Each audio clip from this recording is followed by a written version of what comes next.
আসসালামু আলাইকুম, আমি শম্পা। আজকে আমার জীবনের কিছু গল্প আপনাদের সাথে শেয়ার করব। আমার ভালো নাম মেহেন্দি সুলতানা, আমার ডাক নাম শম্পা। আজকে দিনটা আমার কাছে অনেক স্পেশাল, কেননা আজকে আমি আমার জীবনের বড় একটা সিদ্ধান্ত নিয়েছিলাম। কেননা আজকের এই দিনে আমার জীবন থেকে, আমার মাথার উপর থেকে কিছু ছায়া আমি সরিয়ে ফেলেছিলাম। আজকের দিনে আমি প্রকৃতভাবে বুঝতে পেরেছিলাম কে আমার আপন, কে আমার পর, কে আমার ভালো চাই, কে আমার খারাপ চাই।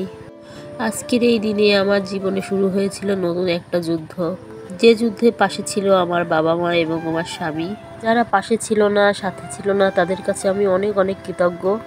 কেননা তারা যদি আমার পাশে থাকতো, সাথে থাকতো, আমি জীবন যুদ্ধে জয়ী হতে পারতাম না, নিজের পায়ে দাঁড়াতে পারতাম না, নিজের পরিচয় তৈরি করতে পারতাম না।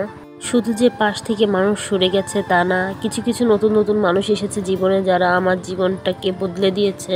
মহিলা অধিদপ্তর এটা আমার কাছে একটা স্কুল, যে স্কুল থেকে আমি শিখেছি কিভাবে জীবনের পথে এগিয়ে যেতে হয়, জীবনের মোড় ঘোরাতে হয়, কিভাবে নিজেকে স্বাবলম্বী করতে হয়।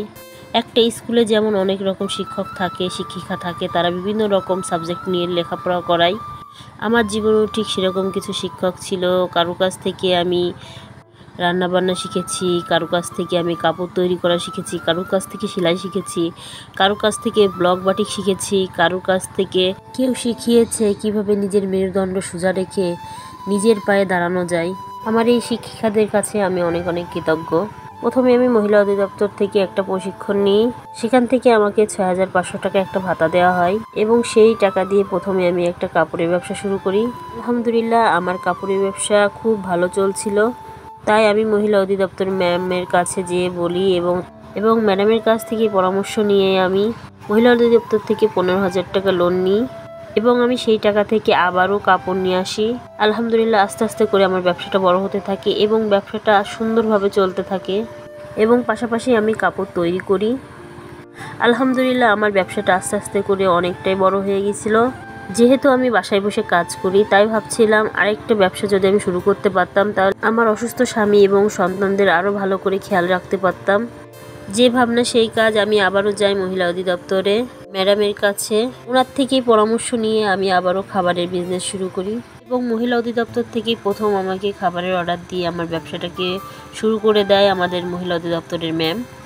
এখন আমি কাপড়ের ব্যবসা করি, সাথে কাপড় তৈরি করি এবং খাবারের ব্যবসা করি।